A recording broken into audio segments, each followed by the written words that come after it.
Up, guys, gals, fellow edgers in the Discord? You might be wondering, hey, where's that guy? Huh? Where's that guy? Doesn't matter. It's my channel now. So today we're going to be going over some DMs, some dungeon masters, the people that make it all happen, show a little love to them. He's been going over class mods and over other player stuff. I'm here for the people that make the stories, okay? I'm here for the authors, not the readers.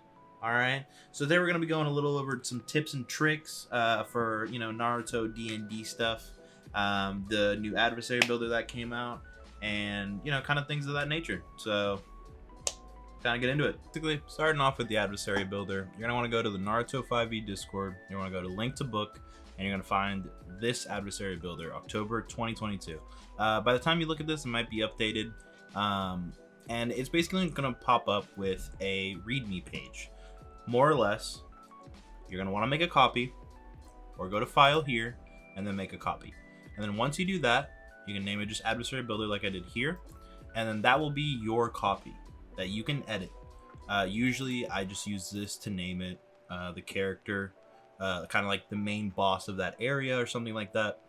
And basically you're gonna want to do that. And then you can go into the different tabs. Your solo elite, your boss is basically your standards, which is kind of like your mid-tier enemy.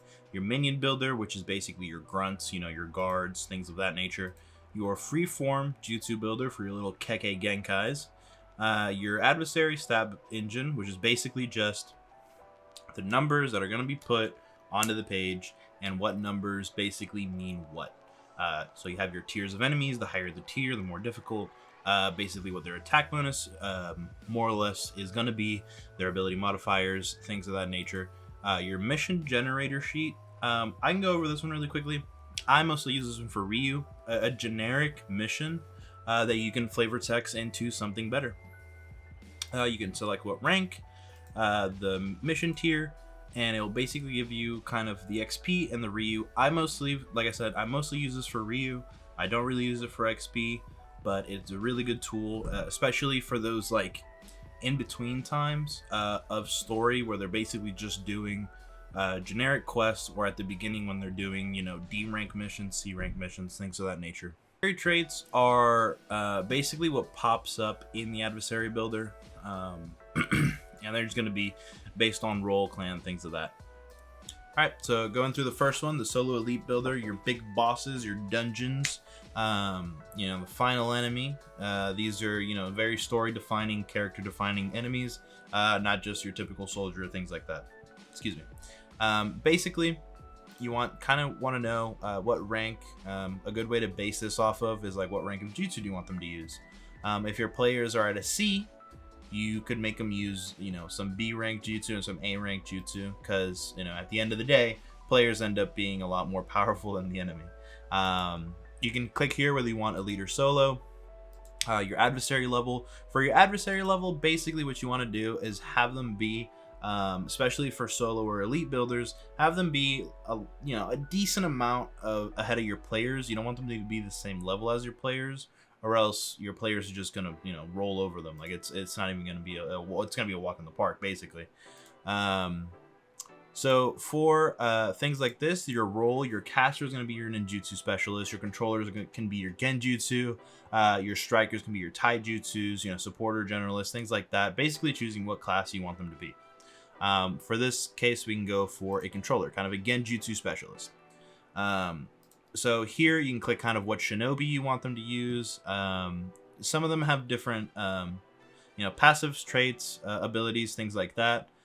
So you can kind of go around, especially in the land. If you're in Konoha, you want to do Leaf Shinobi. If you're in Kirigakure, you can use, Water Shinobi, things of that nature. For clans, what I like to do for this actually is I like to flavor text a lot of my stuff as a DM. Basically, I go, well, I want to get Jutsu Specialist, but I don't feel like it has the right zest. It doesn't have the right quirkiness. But I also don't want them to be an Uchiha, because the things with Uchihas is like, most players are going to be like, can I take their eyes? And you don't want that. You don't want that for every single opponent. So basically, I just kind of flavor text it, be like, this is an Uchiha, technically, but not in the story.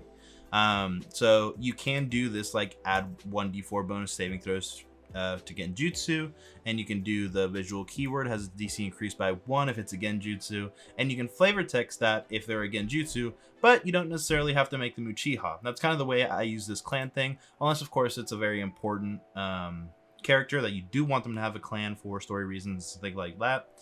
You can make them have a clan, obviously. So then you get down to kind of their ability modifiers, which again are set by what rank they are, what level they are, things of that nature. The higher the level you go, obviously they're going to have passives, they're going to have roll abilities, they're going to have all these different things to make the players' lives a bit harder, which we all love. So going back to kind of the regular one, it'll tell you here how many points it is recommended to spend. For example, I have 2 more additional points. If I'm making a genjutsu person, I would like to do as much as I can in wisdom, and then as much as I can in intelligence. And you can obviously kind of do this sparingly. You don't have to follow these rules. By the way, you can literally make everything +3, just not recommended because it doesn't follow the actual rules of it. And then you can say whether you want them to be proficient in those saves. Obviously, a genjutsu person would be proficient in something like intelligence and wisdom, or wisdom and charisma. Maybe they're a bit dexterous as well, so you can be like, well, they're going to be a bit dexterous. Since this is like a solo one, they're going to have a little bit more than your typical person. Here will be your skills. For example, if your players try to convince them, you can kind of do an insight. If they're trying to do an investigation, if they're trying to make any check, basically, here you do it. You can add the proficiency by itself. You can add half the proficiency. You can add double the proficiency, depending on how you want to make the character, basically. Here you're going to have your health points and your chakra points, fairly easy. These are kind of basic tools, weapons, where it's like an unarmed strike is going to be a d12 +0. It's a +5 to hit with a kunai and stuff like that, just because we did the strength was +3, but not everything's going to be like that, so it will change. Here you have the AC. You can change the AC, basically meaning, well, I want them to have heavy armor. Now it's going to be a 21 with a damage reduction of 9. Light armor is 15 with 0. Or you can even do armors that players have. So for example, if your enemy is a Giton, you can be like, well, I want them to cast a dust coat, and there it will automatically kind of activate it, because you can use the player-based AC. I tend to stick with just kind of doing these, unless it's again like a very quirky person. As you go down, you can add certain role traits and certain clan traits, general traits, affiliation traits. Those will be right here in the adversary traits. Kind of have a look at them and see what you want to add, what you don't want to add, stuff like that. Here you have their passive insight, investigation, deception, perception, all the typical stuff if your players are trying to finagle their way through them. Here it gets a little bit, it looks a little scary. It's really not that scary. You have kind of the like I said, the passives, the role passives again. It's advanced, but it's basically it's kind of like their immunities, their resistances, what they can do in a turn, their saving throws, things of that nature. You might not look at this too much unless one of your players is very like status effect heavy. But yeah, basically that's it. Most of the time you're going to basically look at this first portion, and if you really want to get into the nitty-gritty kind of numbers of it, this looks scary, but I actually like using this one, adding random vulnerabilities here and there that your players might find. It makes it feel more alive. Here are the solo elite builder jutsus. Basically, it tells you how many jutsus they can cast, so they can be like 4 D rank jutsus, 2 C rank jutsus, because again, ours was a level 5. And you can tell what affinities they have. So if it's an Uchiha, it'll have fire release. It'll be a +7 to hit on ninjutsu, a +7 to hit on genjutsu, and then a +4 on taijutsu. And basically, it can always have E ranks, but you can do a D rank. For example, I want him to have.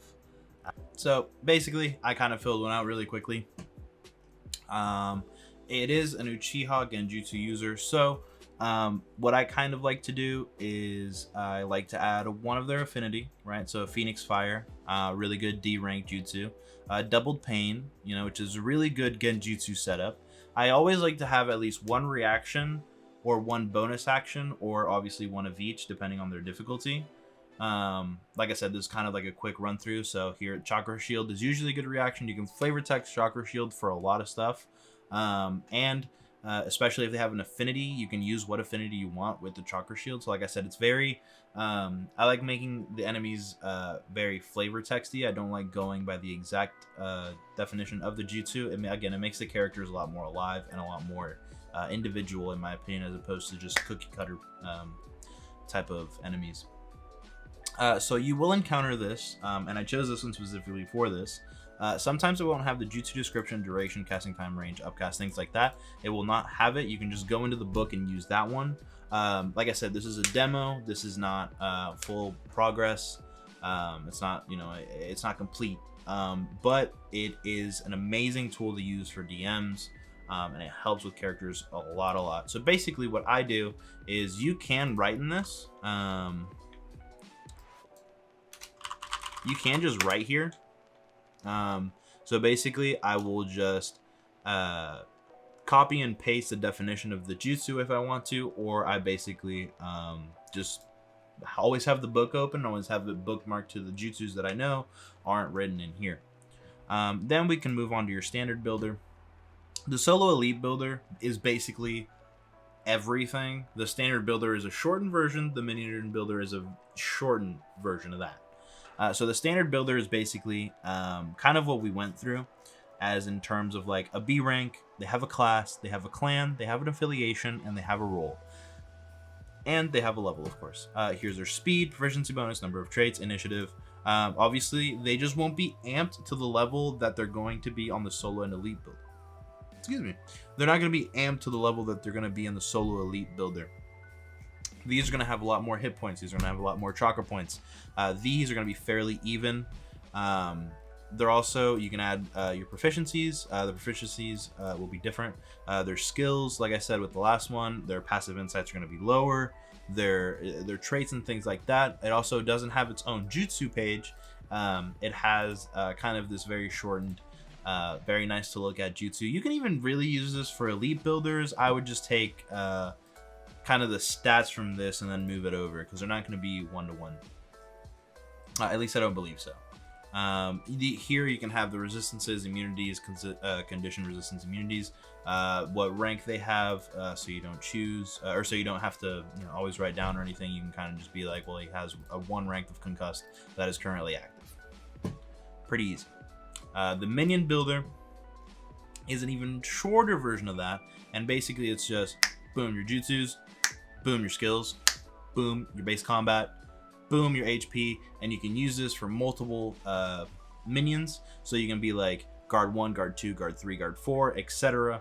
Have their stuff. So basically you make, you know, a character builder for basically like a samurai or a general fire caster, general water caster, and you'll be like, well, there's 7 of them, and boom, that one's dead. Boom, that one's dead. And it's, you know, it's a lot easier. You can organize it a lot better. I basically, during my sessions, have a bunch of these opened at one time. Not a whole bunch, because this kind of organizes it really well, but a decent amount. And that's basically it for the builders. For the next one is basically the jutsu creation tools. Going to cost. Is it a saving throw? The freeform components, chakra molding, hand signs, things like that. It helps you just create a jutsu, how much, which resource, what statistic, duration, you know, notes. There is a section in the book that's basically how... This is what I have to put up with. This is what I have to put up with every day, okay? I broke into his house to steal this, and now I'm making this video, and I just wanted this. Good job, Bella. You're doing great. You're sitting in my iPod, though. Thank you. Anyway, back to it. Sorry about that. You're going to want to basically create your jutsu. And then here are kind of like what it should scale to. The damage they should be able to do around, the ability modifiers, their hit die, their their level basically, and it goes into tiers of like the 1 through 4, the 5 through 8, the 9 through 12, the 13 through 16, etc., etc. It basically just tells you what their numbers should be if you want to use this. That's basically it for the adversary builder. Like I said, these are the traits and kind of what to go through for each class, clan, things of that nature. So that's basically the adversary builder. Fairly easy. It just looks a lot scarier than it is. I know a lot of us are busy. Obviously, D&D isn't the only thing we do. So sometimes we can't make character blocks, and I do this as well, where people have spent hours and hours making D&D character blocks, and some of them are not used. So what I do, obviously, is I like using D&D character blocks in Naruto D&D. Basically, for lower enemies, things like animals, wolves, bats, bears, even yokai, for example, like we do with the main series, you can always use an awakened tree, character block, or a boar, or a bone devil, and basically have their character block, and then add a jutsu in there, or add 2 jutsus in there to make that, make it a Naruto feeling. But, we're obviously, people are busy. We can't, DM prepping takes a while. And sometimes you just can't do it, but you don't want to skip that week for your players. So you can always use pre-made character blocks and things of that nature. And basically just use those, add a jutsu or 2 in there. I mean, for the wolves and bears, honestly, you don't even have to add a jutsu. The only thing I would do personally is add more hit points, because if you're using the Naruto 5e system, because the Naruto 5e system, number goes burr, okay? Numbers hit hard. Jutsu hits hard in this engine. So if you're going to use D&D stuff, make sure you increase their hit points. That would be the only thing I would say against that. If you have any questions, leave them down in the comments. I kind of got tired of all the player videos. I wanted some DM love for once, so here I am. All it took is breaking into his house. I am going to steal the dog, but that's about it. Use the adversary builder however you want to. Make some Kekkei Genkai with the Jutsu builder, and make some cool individual characters with as much automation as it can provide. Yeah, that's about it for me. So, peace out.